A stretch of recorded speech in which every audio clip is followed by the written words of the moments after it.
दूसरे test match में भारतीय टीम को साउथ अफ्रीका ने 408 रनों से हराया। ये इतनी बड़ी हार है कि टेस्ट क्रिकेट में अब तक के इतिहास में भारत की सबसे बड़ी हार हुई। अब इसका जिम्मेदार कौन? कोच, कैप्टन, प्लेयर्स, कौन जिम्मेदार? मेरे साथ बातचीत करने के लिए क्रिकेट एक्सपर्ट आशीष दीक्षित हैं। आशीष सर। भाई मैं अभी स्कोर कार्ड नहीं देख रहा हूँ, मैं मैच नहीं देख पाया, माफी चाहता हूँ, लेकिन जो मैं पढ़ रहा हूँ देख रहा हूँ उससे मुझे लग रहा है कि क्या टीम खिला रखी है ये कोई, मुझे लग रहा है कोई रणजी की टीम खिला रखा है। एक यश क्या शुभमन गिल जाने से टीम की हालत हो रही। कौन कौन से नाम है टीम क्रिकेटर्स के नाम ही नहीं याद हो रहे हैं। मैं इसलिए स्कोर कार्ड खोल के बैठा हूँ। ये कानन सुदर्शन और ये कुलदीप यादव ऊपर भेजे गए, जुरेल, उसके बाद ये तो रेड्डी, हार का कारण मतलब ये कौन नाम है, कहाँ से हार का कारण क्या? टेस्ट मैं बताता हूँ।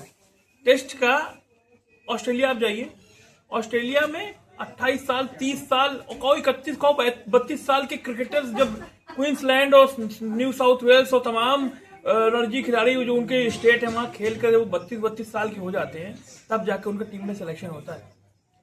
आए और खेले, कौन सिलेक्शन कर रहा? हर्षित राणा को खिलाया कितने दिनों तक, क्या परफॉर्मेंस है उसकी?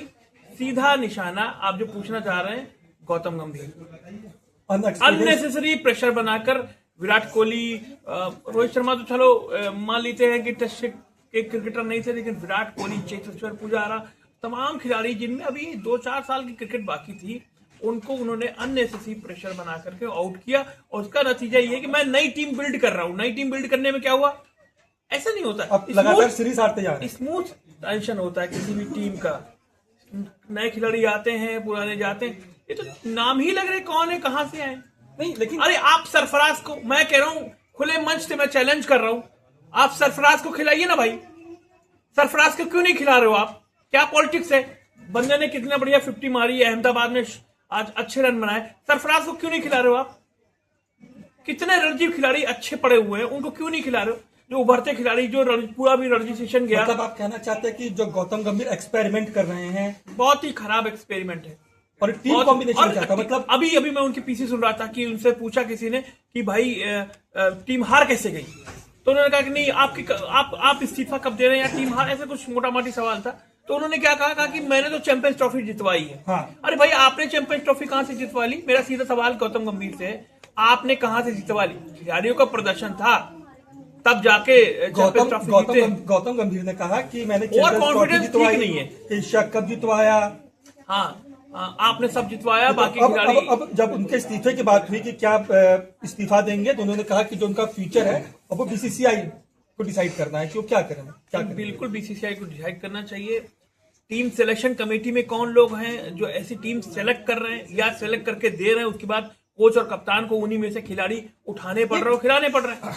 देखिए टीम तो यही है ना, सिर्फ एक शुभमन गिल जो बाहर गए, बाकी तो प्लेयर्स वही थे ना, सिर्फ शुभमन गिल तो बाहर बैठे। ये टेस्ट टीम नहीं मतलब क्लीन स्वीप हो जाएंगे। नहीं, देखिए शुभमन गिल ही नहीं बाहर बैठे, और भी कई सारे खिलाड़ी बाहर बैठे हैं। विराट कोहली को मैंने कहा ना, जैसे अननेसेसरी दबाव बनाकर उनको रिटायरमेंट दिलवाई गई या जो भी किया गया हो। इसके अलावा और भी कई सारे मतलब आप कहना चाहते हैं कि विराट कोहली, रोहित शर्मा इनको मिस कर रहे हैं, मतलब इनको टेस्ट टीम में होना चाहिए। अभी विराट कोहली का कैरियर था, अभी विराट कोहली कम से कम 3 साल तक खेल सकते थे, वनडे भी खेल सकते थे, टेस्ट भी खेल सकते थे। मुझे लगता है विराट के रहने से बहुत अच्छा टीम कॉम्बिनेशन होता। दूसरा, करुण नायर को आपने वापसी दी और करुण नायर को आप ऑस्ट्रेलिया वहां इंग्लैंड लेके गए, वो बेचारा खेल नहीं पाया। उसने ट्वीट किया था, क्रिकेट मुझे एक और चांस दो।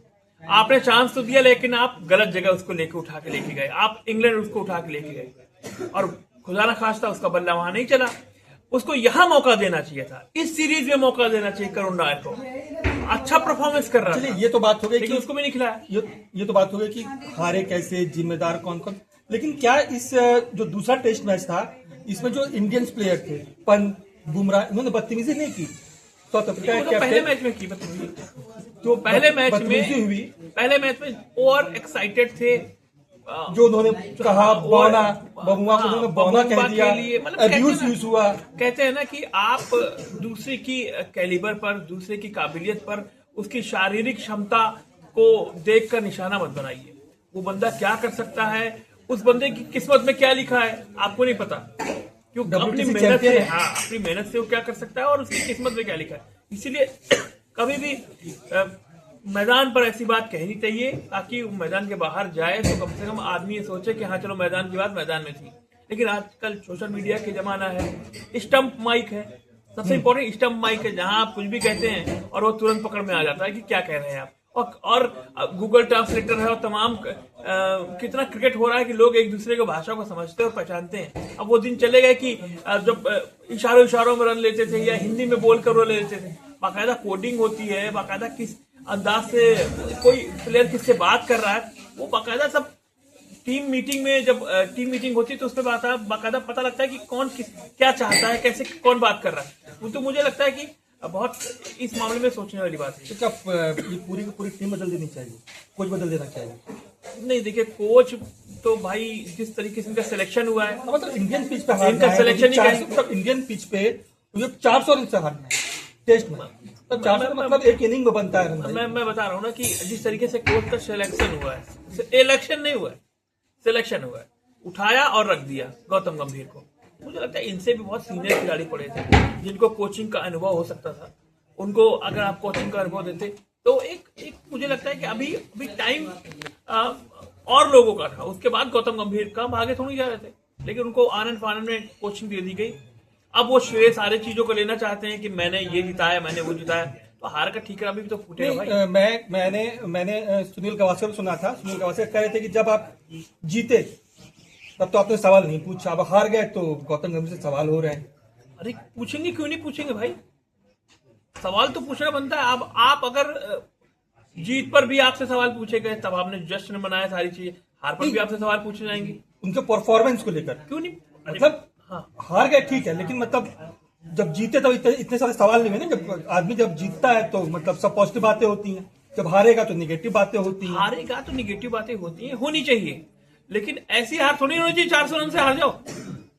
टीम सिलेक्शन नहीं है आपका ढंग का, कौन क्या करेगा बैटिंग कुछ क्लियर नहीं है। तो ये सबसे बड़ा सवाल है कि अब क्या वाकई में वो नाम वाकई में डोमेस्टिक क्रिकेट से चुनकर आएंगे जो बहुत अच्छा परफॉर्मेंस कर रहे हैं, कुछ सीनियर आएंगे जो टीम को बैलेंस देंगे। जिसको वनडे T20 मौका नहीं मिल रहा उसको टेस्ट में खिला लिए, ऐसा नहीं, जो जिसका मास्टर है उसमें उसको खिलाना चाहिए। थैंक यू जी। जो 408 रनों की हार हुई है ये बहुत करारी हार है। अब इंडियन टीम को सोचना है, कोच गंभीर को सोचना है, BCCI को सोचना है कि टेस्ट टीम के साथ क्या किया जाए। वीडियो कैसा लगा लाइक करिएगा, सब्सक्राइब करिएगा, शेयर करिएगा और कमेंट करके बताइएगा कि 408 रनों की हार के लिए सबसे बड़ा विलन कौन है।